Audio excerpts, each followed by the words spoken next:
بسم اللہ الرحمن الرحیم۔ فاروق رضی اللہ تعالیٰ عنہ کا مبارک زمانہ ہے۔ حضرت عمر نے فوج بھیجی ایران کے حکمران کے ساتھ جہاد کرنے۔ ایران کے بادشاہ نے 2 عیسائی جاسوس بھیجے، کہنے لگا ذرا پتہ تو کرو مسلمانوں کا رات کا طریقہ کیا ہے، میں صف بندی کراتا ہوں۔ وہ ساری رات صف بندی کراتا رہا۔ 2 جاسوس آئے مسلمانوں کی معلومات کرنے۔ معلومات کر کے جب واپس گئے تو حضرت عمر فاروق رضی اللہ تعالیٰ عنہ کے سپاہیوں کو دیکھا، غور سے پلٹے۔ بادشاہ کہنے لگا کیا حال دیکھ کے آئے ہو؟ کہنے لگا سارے مسلح پہ بیٹھے ہوئے، جتنے گھنٹے ہم وہاں رہے ہیں مجاہدین مسلح پہ رہے، یوں لگتا ہے جیسے ان کا دنیا داری سے کوئی تعلق ہے۔ اور کہنے لگے بادشاہ کوئی ایسی طاقت ہے جس کو وہ بلا رہے تھے، کوئی ایسی قوت ہے جس کو وہ پکار رہے تھے۔ ہمیں بھی وہاں کھڑے ہو کے محسوس ہوتا تھا کہ ہاں کوئی ہے جو آ جائے گا ان کی مدد کے لیے، کوئی ہے جو پہنچے گا ان کی مدد کرے گا۔ ایران کا بادشاہ کہنے لگا مجھے سمجھ آ گئی ہے، وہ جسم کی طاقت سے نہیں لڑتے، وہ کوئی غیبی طاقت ہے جس سے وہ لڑتے۔ بھائی وہ غیبی طاقت بھی تو ہمارے پاس ہم نے ناراض کر لیا نا، وہ بھی تو نہیں نا، مسجد کا رخ بھی تو کوئی نہیں۔ اور میں نے پچھلے جمعے بھی کہا تھا، پھر کہتا ہوں، وہن ہو گیا امت کو۔ نبی پاک نے فرمایا امت کو وہ کیا ہے، دنیا سے محبت ہو گئی ہے، موت سے کراہت ہو گئی، وہن ہے۔ صحابہ کرام کو موت سے بڑا پیار تھا، موت سے بڑی محبت کر، ہماری طرح نہیں وہ کہتے تھے مریں گے تو منو مٹی تو وہاں ٹھیک ہے، عذاب قبر حق ہے، لیکن میں کہا کرتا ہوں سالوں کے بعد جو پردیس سے ماں کے پاس آئے، ماں اسے عذاب نہیں دیتی، اس کا ماتھا چوما کرتی ہے۔ اور بھائی جو رب کریم کی بارگاہ میں جائے گا تیرا کیا خیال ہے، گل سڑ جائے گا؟ مدینے والے حبیب نے فرمایا قبر المومن روضۃ من ریاض الجنہ، فرمایا میرا مومن جب قبر میں جاتا ہے تو اللہ جنت کے سارے دروازے کھول دیتا ہے، وہ تو اللہ کی رحمت میں پہنچتا ہے۔ کون کہتا ہے مومن مر گئے، وہ تو قید سے چھوٹے اپنے گھر گئے۔ کون کہتا ہے قبر میں عذاب ہے تو صرف عذاب ہی ہے، ہاں مجرم کو سزا ملے گی، لیکن مومن ہمیشہ جہنم میں، وہ بالآخر جنت میں جائے گا، بالآخر جنت میں جائے گا۔ اور کسی درویش نے بات کی، وہ کر کے چلے گئے، پر کمال ہی کر گئے، کہنے لگے دوزخ میں میں تو کیا، میرا سایہ نہ جائے گا، کیونکہ رسول پاک سے دیکھا نہ جائے گا۔ نبی پاک سید عالم علیہ السلام کے غلام تو دیکھو نا، ساری زندگی عمر فاروق بخاری پڑھو تو صحیح، ساری زندگی عمر ہر نماز کے بعد کہتے تھے اللہم ارزقنا شہادت فی سبیلک، اللہ بسترے پہ موت نہ دینا، موت مجھے شہادت کی دینا۔ حضرت سیدنا مولا علی شیر خدا کرم اللہ تعالیٰ وجہ الکریم ساری زندگی کہتے رہے اللہ، علی نے میدان میں عمر گزاری ہے، اسے شہادت کی موت عطا فرما۔ او بھائی یہ تو شہادتیں مانگنے والے۔ حضرت امام حسین میدان کربلا میں کھڑے تھے، شمر کہنے لگا حسین تیری چاروں جانب موت ہے، تو آپ فرمانے لگے تجھے ابھی ہمارا پتہ ہی نہیں، موت سے تو ہمارا پیار چلتا ہے۔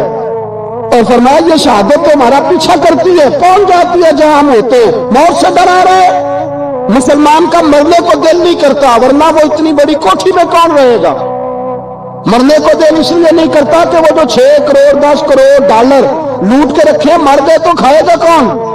وہ فقیر فاقہ مست تھے، ان کا گھر ہی کوئی نہیں تھا، ان کے بینک بیلنس ہی کوئی نہیں تھے، وہ کہتے تھے گھر ہمارا ہے وہ جو ہمارے رب نے تیار کیا ہوا ہے، ہمارا بینک بیلنس ہے وہ جو ہمیں جنت میں جا کے ملے گا، ان کا تو یہ کھاتا ہی کوئی نہیں تھا، اس لیے وہ شہادت کی۔ حضرت عمر بن جموع رضی اللہ تعالیٰ نے میدان احد میں 4 بیٹے لے کے آئے، کتنے بیٹے بول کے بتائے؟ 4 بیٹے لے کے عمر بن جموع آئے، اور خود ایک ٹانگ سے لنگڑے سے آتی ہے، ٹانگ چھوٹی ہے، حضور کے سامنے کھڑے ہوئے کہا محبوبہ میرے 4 ہی تھے، میں 4 لے آیا ہوں، قبول کر لیں۔ تو حضور نے فرمایا تو کیوں تلوار اوڑے آیا ہے، یہ تو نے کیوں گلے میں اسلحہ ڈالا ہوا ہے؟ کہا یا رسول اللہ میں نے بھی تو جانا ہے نا۔ تو حضور نے فرمایا 4 بیٹے جو ہیں۔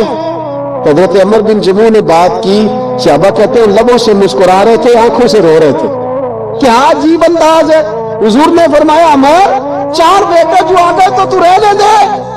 حضرت عمر رو پڑے، کہنے لگے محبوبہ کیا لنگڑے جنت میں نہیں جائیں گے؟ کیا حضور میں لنگڑا ہوں تو میرے لیے جنت کوئی نہیں؟ میرے حبیب پاک سید عالم صلی اللہ علیہ وسلم نے فرمایا عمر تو ضرور جنت میں جائے گا، کہا محبوبہ پھر بچے بعد میں جائیں گے، میں پہلے میدان میں جاؤں گا۔ ایک بی بی 4 بیٹے لے کے آئی احد میں، کہا محبوبہ کل کمائی تھی میں لے آئی ہوں، میرے پاس کوئی اور شے ہوتی تو میں بچا کے نہ رکھتی، بیٹے دے کے نا حاضری لگوا کے تو واپس دروازے پہ لے گئی۔ حضرت سیدنا عبداللہ بن عمر فرماتے ہیں بی بی بول رہی تھی تو میرا جذبہ جہاد بڑھ رہا تھا، اپنے بیٹوں کو کہنے لگی میں تمہیں حضور کے پاس چھوڑ کے جا رہی ہوں، جب تم میدان میں گرو گے تو میں تمہیں دیکھنے آؤں گی، دیکھنا تمہاری پشت پہ کوئی زخم نظر نہ آئے، اتنے تیر کھانے ہوئے سینے پہ کھانا، اتنے تلواروں کے نیزوں کے زخم برداشت کرنے ہوئے یہاں کھانا، پشت پہ زخم نظر نہ آئے۔ حضرت عبداللہ ابن عمر فرماتے بی بی کی گفتگو میرا جذبہ جہاد بڑھا رہی تھی۔ ایک بی بی 3 سال کا 4 سال کا بیٹا لیے رو رہی ہے، احد کا دن ہے، سہیلیاں پوچھتی ہیں تو کیوں روتی ہے؟ وہ کہتی ہے دیکھو میرا خامد بھی بدر میں شہید ہو گیا، بھائی اور باپ بھی، دل کرتا ہے کوئی جوان بیٹا ہوتا تو آج مصطفیٰ کے ساتھ اسے ہی بھیج دیتی، کوئی جوان میرے پاس ہے ہی 3 سال کا تو کیا کروں، 3-4 سال کا بچہ کیا کرے گا؟ پتہ نہیں کیا دلیل آئی، اچانک اٹھی، بیٹے کو سینے سے لگایا، کپڑا ڈالا، مسجد نبوی پہنچ گئی۔ حضرت بلال کہتے ہیں مجھے ملی، کہنے لگی بلال مجھے پتہ ہے حضور تیاری کرا رہے ہیں جنگ کی، پر 2 منٹ اگر میری ملاقات ہو جائے۔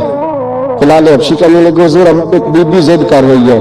حضور باہر آئے، کہنے لگی حضور میں فلاں کی بیٹی، فلاں کی بہن، فلاں کی بیوہ ہوں، میں نے بدر میں 3 شہید دیے ہیں، اب میرے پاس یہ 3 سال کا لال ہی بچا ہے، بڑا فخر ہے میرا، لوگ مجھے شہید کی بیوہ، شہید کی بیٹی، شہید کی بہن کرتے، دل کرتا ہے شہید کی اماں بھی کہیں جاؤں تو میرا بیٹا لے لے۔ سیدنا بلال کہتے ہیں حضور مسکرائے، کہنے لگے یہ 3 سال کا نونہال کیا کرے گا؟ کہتے ہیں اماں کا عجیب جذبہ ہے، کہنے لگی محبوبہ سنا ہے اسلحہ بھی تھوڑا ہی ہے، ڈھالے زیادہ کوئی نہیں، میرا بیٹا ساتھ رکھ لے، جب آپ کی طرف کوئی تیر آیا نا تو میرا بیٹا ڈھال کے اس کو ڈھال بنا کے آگے کر دینا۔ محبوبہ ڈھال تو بن سکتا ہے نا؟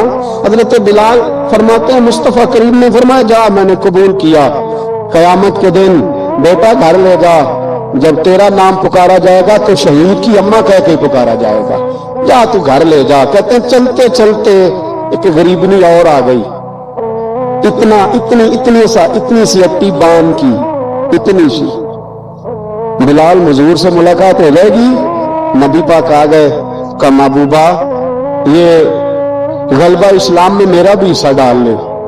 حضور نے فرمایا یہ کیا ہے؟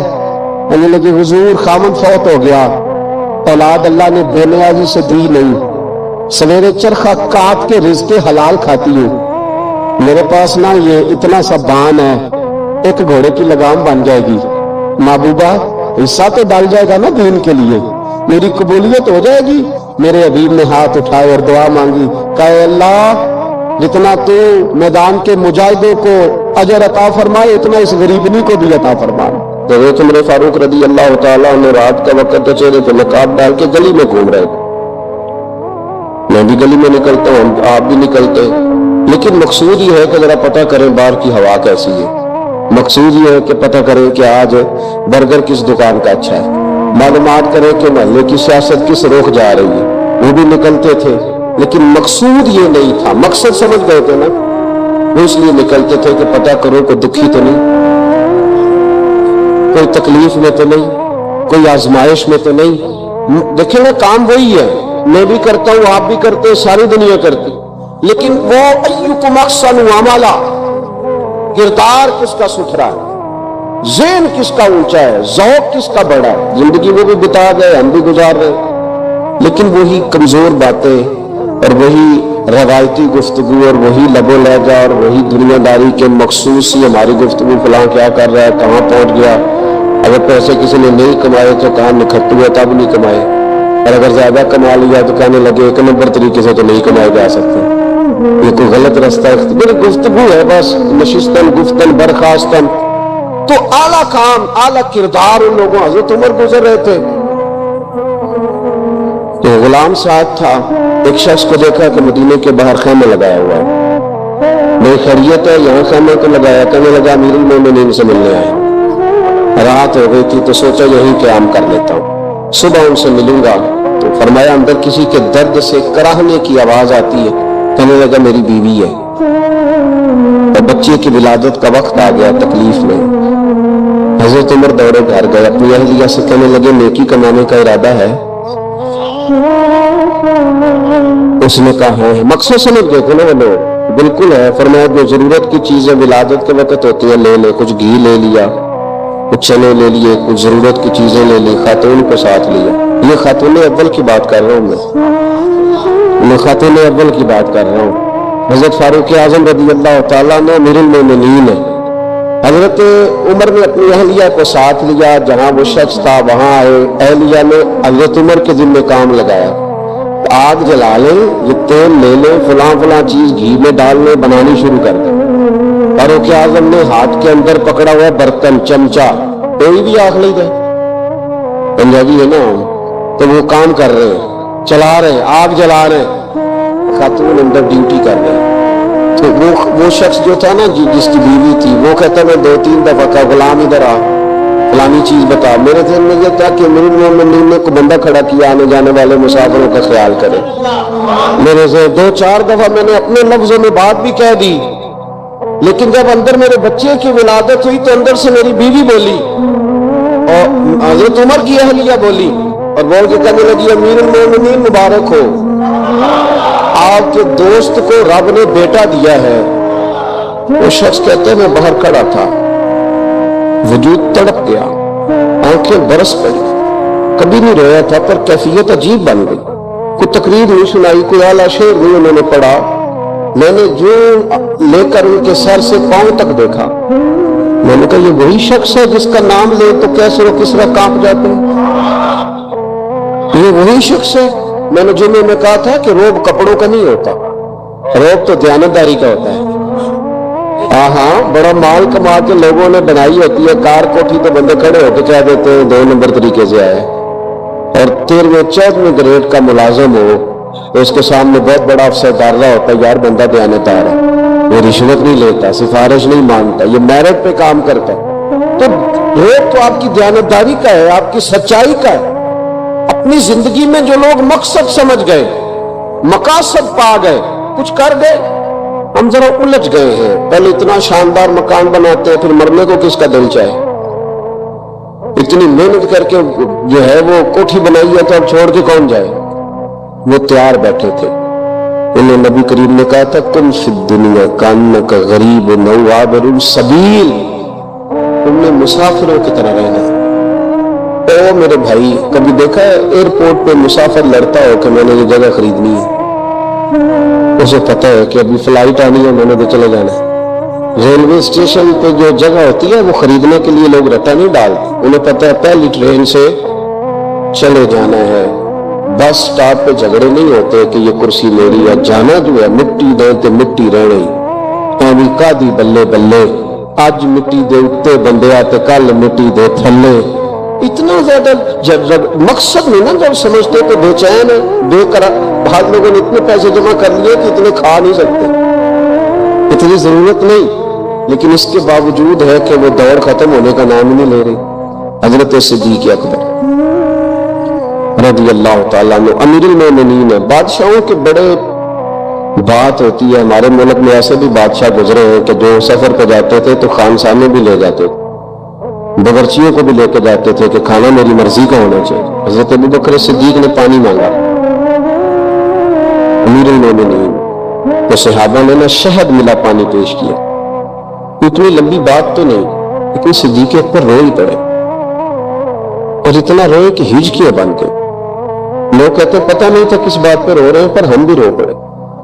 حضور آپ کیوں روتے ہیں؟ تو آپ فرمانے لگے یار مجھے آسانیوں میں مبتلا کرنے لگے، مجھے دنیا کی لذات میں الجھانے لگی۔ میں حضور کی بارگاہ میں بیٹھا تھا، اللہ کے رسول فرما رہے تھے پیچھے ہٹ جا، پیچھے ہٹ جا، پیچھے ہٹ جا۔ میں نے پوچھا حضور آپ کس کو کہہ رہے ہیں؟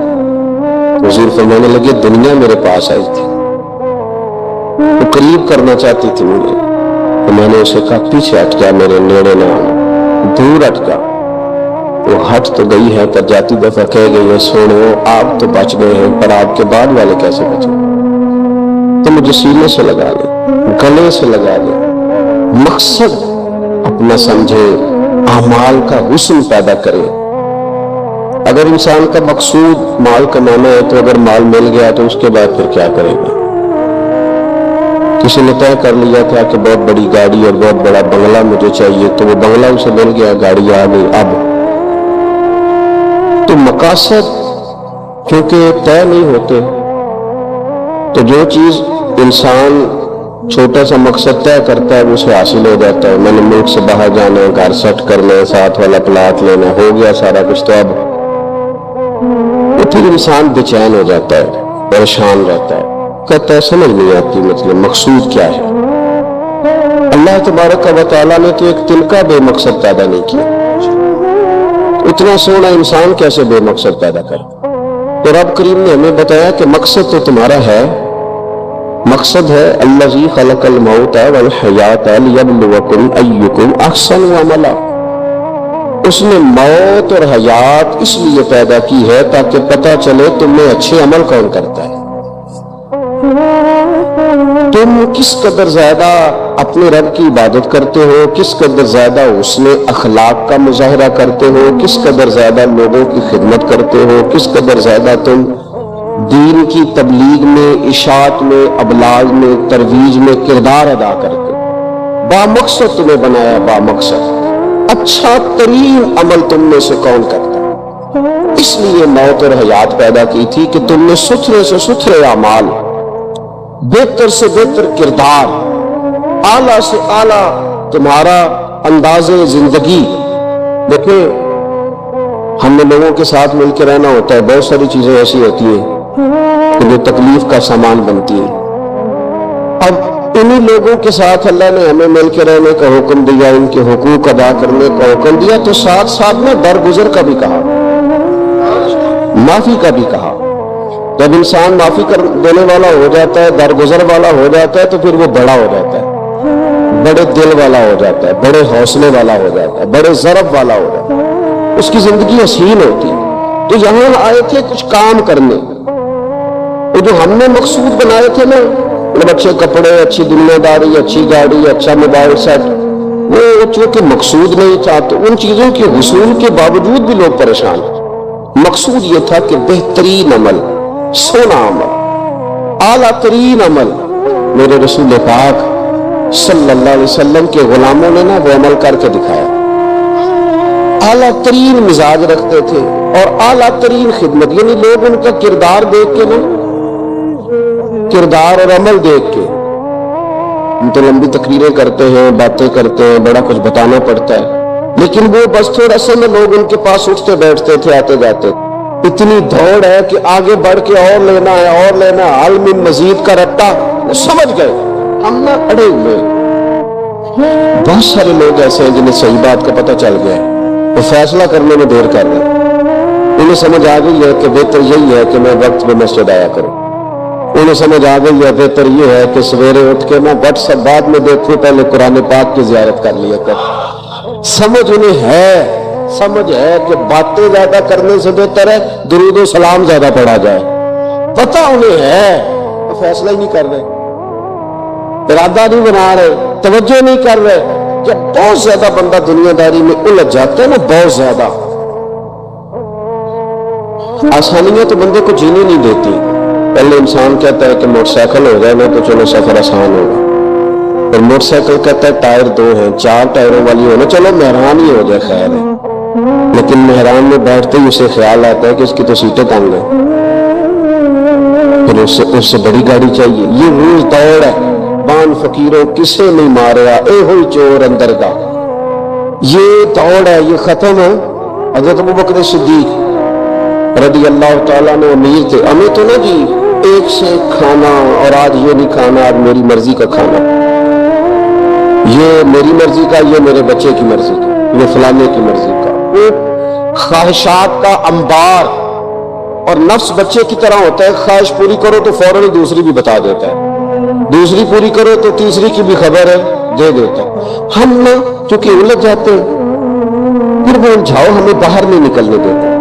اگر تھوڑا تھوڑا میرا مطلب یہ ہے کہ زندہ رہنے کے لیے روٹی کھانی ہے، ویسے روٹی کا لطف کتنی دیر ہوتا ہے، جتنی دیر منہ میں چباتے ہیں، اس کے بعد ختم. تو کپڑا تو پہننا تھا بدن چھپانے کے لیے. اس میں وہ کدھر سے آ گئی ساری کہانیاں جو آج بن گئی.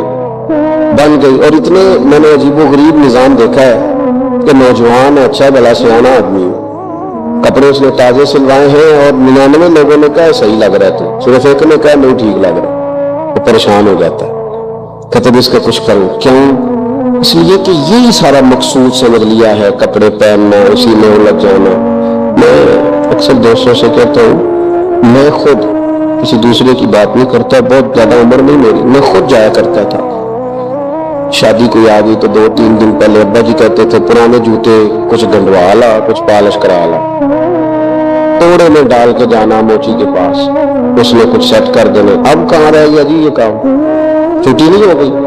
اب کون سا ایسا سلسلہ ہے؟ وہ جو کہیں سے کپڑا تھوڑا پھٹ جاتا تھا نا, تو اما اس کو اس طرح پیوند کراتی تھی کہ ڈیزائن بھی بن جاتا تھا اور کام بھی چل جاتا ہے. کدھر گیا وہ دور؟ لیکن تکلیف دیکھ لیں آج پہلے سے زیادہ ہے, لڑائی پہلے سے زیادہ ہے, آزمائش پہلے سے زیادہ ہے. کیوں؟ جتنی بھی خواہشات آپ بڑھاتے جائیں گے نا, مقصد فوت ہوتا جائے گا. جتنی بھی مقصود سفر کرنا ہے, گاڑی دکھانا تو مقصود نہیں ہے, لیکن ہمیں وہ والی گاڑی چاہیے کہ لوگ ایک دفعہ انگلی منہ میں ڈالیں کہ وہ اس گاڑی پہ بیٹھا ہوا ہے. ہم مقصد سے پیچھے ہٹیں گے جب پھر تکلیف میں آئیں گے, پھر آزمائش. زندگی میں ہم نے جو چیزیں مینج کی ہیں وہ ساری دوسروں کے لیے, ہمارے لیے کوئی شے بھی نہیں. ولیمے پہ گئے تاکہ برادری راضی ہو جائے, تعزیت کے لیے گئے تاکہ محلہ راضی ہو جائے, فلانا کام کیا تاکہ لوگ جو ہے وہ میرے حق میں ہو جائے. ساری زندگی دوسروں کے لیے جی کے گزار دی, اور آپ نے 99 نیکیاں کی, ایک خامی آئی تو لوگ تو بہت ہے جو پھر بگڑ گئے. بہتر نہیں بندہ رب کو ہی راضی کرے. واللہ ورسولہ احق ان یرضوہ, اللہ اور اس کے رسول کا زیادہ حق ہے کہ انہیں راضی کیا جائے, ان کا زیادہ حق.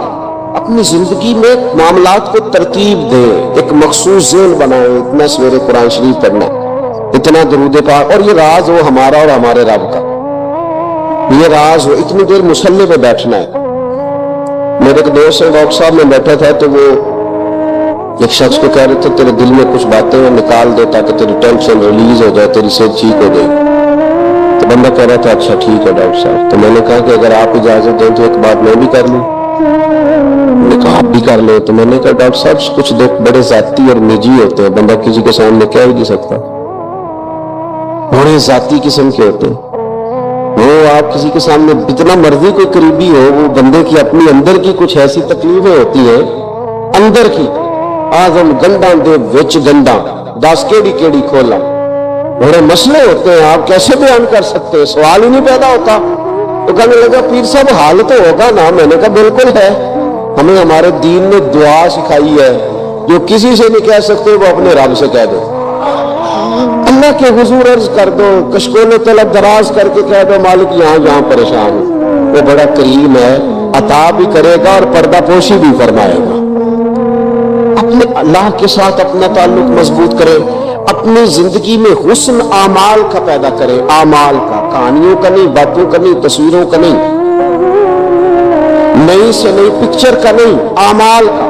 اور خوبصورت ترین طریقہ ہو. دیکھیں نا مشکل سے بھی تو نماز پڑھنی ہے نا. سویرے ابا بڑے غصے میں تھے تو پھر مجھے اٹھنا ہی پڑا, اس طرح بھی تو پڑھنی ہے. تو اگر بندہ ذوق سے اٹھے اور ذرا سونا کر کے وضو کرے اور ذرا صحیح کر کے مصلی بچھائے اور سجدہ کرے تو ذرا ذوق سے کرے, مجھے سوز دے, مجھے ساز دے, مجھے نیم شب کا نیاز دے, میں سجدہ خود کو میں توڑ دوں, مجھے ایسا ذوق نماز دے. اس ذوق کے ساتھ آگے بڑھے. مقاصد جب بندہ سمجھ جاتا ہے نا, مقاصد, اور اس کے لیے آسانی ہوتی ہے. میں نے عرض کیا تھا زیادہ باتیں نہیں کرنی, مقصود تو ایک پیغام دینا ہے. اب ہم نے جانے والوں کے لیے کیا کرنا ہے؟ ایک تو یہ کہ اپنا مقصد ٹھیک کرنا ہے, جو رخصت ہو گئے اپنے بزرگوں کو نہ یاد رکھے. اصل کام ہے ان کو کھول کے بتائیے. سال کے بعد ختم, بڑی اچھی بات ہے, سسماہی ششماہی سہماہی سب ٹھیک ہے, ان کو یاد رکھے.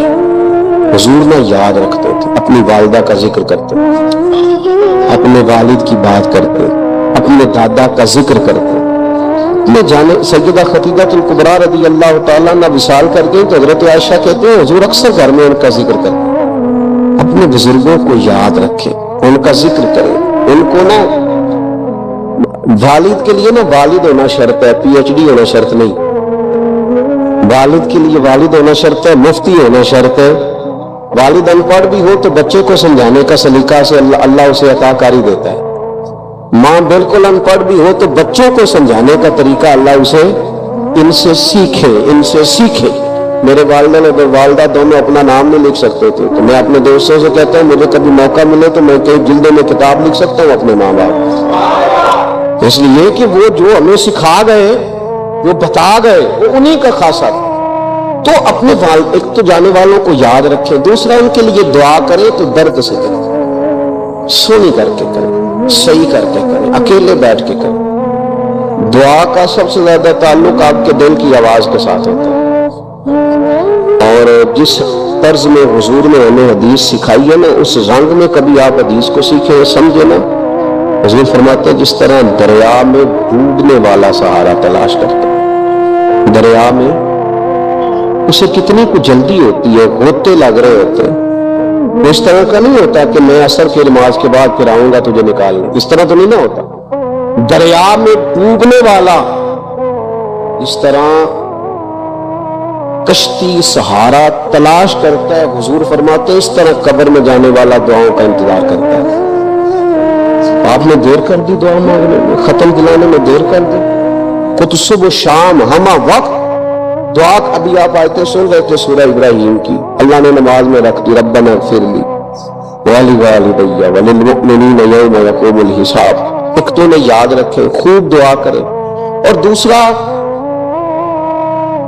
کوشش کریں کہ وہ جو نیکیاں کرتے تھے وہ نیکیاں بھی جاری رہیں، جن لوگوں سے ان کا اچھا تعلق تھا وہ تعلق بھی قائم رہے، وہ بھی کوشش کریں کہ ان کے لیے صدقات و خیرات کریں، اور قیمتی صدقہ دیں۔ قیمتی، میں بات ختم کرنے لگا ہوں، بس قیمتی صدقہ دیں، قیمتی۔ 15 تولے سونا گھر میں پڑا ہوتا ہے، قیمتی ہوتا ہے نا۔ کبھی کسی نے چوک میں بتایا کہ آج 15 تولے سونا میرے گھر میں پڑا، بولو نا، لگتا ہے تو 10 چھڑ میں۔ اگر گھر میں 50 لاکھ روپے کیش پڑا ہو تو چوک میں گلی میں آ کے آپ بات کریں کہ گھر میں پیسے پڑے، کیوں کہ وہ قیمتی ہے، وہ لے نہ لے۔ تو یہ جو 5000 مسجد دیکھ کے سارے محلے کو بتاتے ہو یہ بھی صدقہ تھا، یہ بڑا قیمتی چیز تھی، یہ بتانے والا نہیں تھا، یہ تو نیکی تو قیمتی تھی۔ قیمتی چیز جو ہوتی ہے وہ تو چھپائی جاتی ہے کہ بتائی جاتی ہے۔ یہ جو بیٹیاں ہیں نا اسلام کی مائیں بہنیں، یہ قیمتی ہے، اس لیے اسلام انہیں کہتا ہے تم گلی اور چوکوں میں آنے والی نہیں، قیمتی چیزیں، قیمتی چیزیں گھر کے اندر رہا کرتے، تم قیمتی چیزیں ہو، تمہارا وجود قیمتی ہے، تم کبھی ماں ہو، کبھی بیٹی ہو، کبھی بہن ہو، کبھی بیوی ہو، قیمتی ہو، اس لیے تمہیں اسلام کہتا ہے کہ گھر کے اندر رہو گی تو تمہاری قیمت رہے گی۔ کچھ چیزیں ایسی ہیں جو چوکوں میں گلیوں میں پھیل جائے تو ان کی قیمت نہیں رہتی، اس لیے تمہیں کہا جاتا ہے کہ گھر میں رہو۔ یہ جو تمہیں چوکوں میں لاتے ہیں یہ تمہیں بے وقت کرنا چاہتے ہیں، بے قیمت کرنا چاہتے ہیں۔ انسان تھوڑی دیر کے لیے، اگر تھوڑی دیر کے لیے غور کرے تو بڑے بڑے جانور انسان سے بڑے طاقتور ہیں، لیکن اللہ نے ان کی نکیل انسان کے ہاتھ میں تھما دی۔ اتنا بڑا جہاز ہے، ٹنوں وزن لے کے چل رہا ہے، انسان کے بس کی بات نہیں کہ وہ کئی لوگ لگ کے بھی اس کو اٹھا سکے، لیکن اللہ نے اس کے قبضہ و اختیار میں کر دیا ہے۔ فرمایا هو الذی خلق لکم ما فی الارض جمیعا، زمین میں جو کچھ ہے سارا تیرے لیے بنایا ہے، آسمان میں جو ہے سارا تیرے لیے بنایا ہے۔ وما خلقت الجن والانس الا لیعبدون، فرمایا کل کائنات میں نے تیرے لیے بنائی ہے اور تجھے میں نے اپنی عبادت کے لیے پیدا فرمایا۔ تو جنوں اور انسانوں کو اللہ نے اپنی عبادت کے لیے تخلیق فرمایا۔ مقصد زندگی، مقصد تخلیق، دنیا میں آنے کا مقصد اولی اور مقصد آخری اللہ کی عبادت، اللہ کی معرفت، اللہ کی طرف توجہ، اللہ کی طرف رجوع، یہی ایک مقصد تھا انسان کے آنے کا۔ اسی کو قرآن نے بیان کیا تھا۔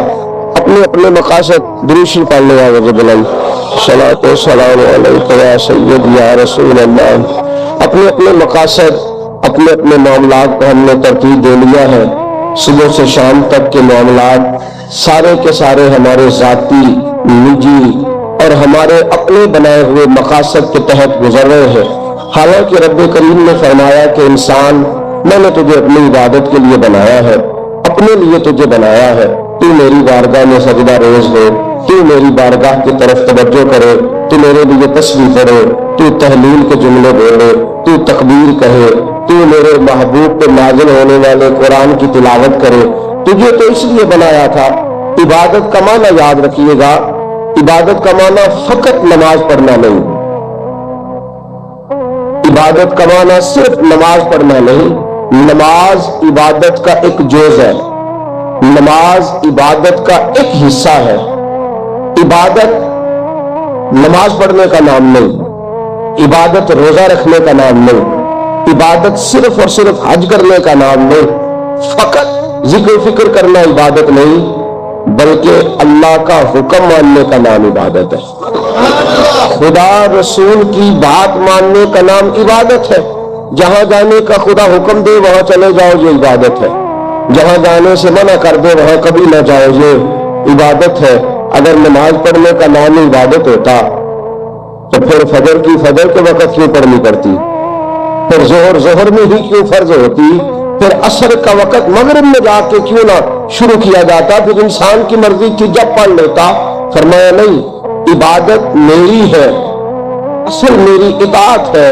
میں جب کہوں کہ یہ فجر کا وقت ہے تو تجھے فجر مان کے پڑھنا، جب کہوں ظہر کا وقت ہے تو ظہر مان کے۔ ہم نے عبادت کو مخصوص کر دیا، مسجد میں چلے جانا، نفل پڑھ لینا، کچھ دیر قرآن شریف پڑھ لینا، کچھ دیر اللہ کی عبادت کر لینا، کچھ دیر ذکر اذکار کر لینا، اس کا نام عبادت ہے۔ اور باہر نکل کے بے شک جھوٹ بولے، باہر نکل کے بے شک غیبت کرے، باہر نکلے اور کم تولے، باہر نکلے اور اپنی من مرضی کرے، تو یہ عبادت نہیں۔ اس لیے کہ ہم اس خدا کے ماننے والے ہیں جو صرف مسجد میں نہیں ہوتا بلکہ جلوہ تیری ذات کا کو بکو ہے، میں جدھر دیکھتا ہوں ادھر تو ہی تو ہے۔ ہمارا خدا صرف مسجد میں نہیں ہے، اللہ ہر جگہ ہے۔ جے میں تینوں اندر جایا پھر مقید جانا، تو جے میں تینوں باہر سمجھا اندر کون سمانا، اندر بھی تو ہے باہر بھی تو ہے، وچ بلا کون نمانا۔ سبحان اللہ و بحمدہ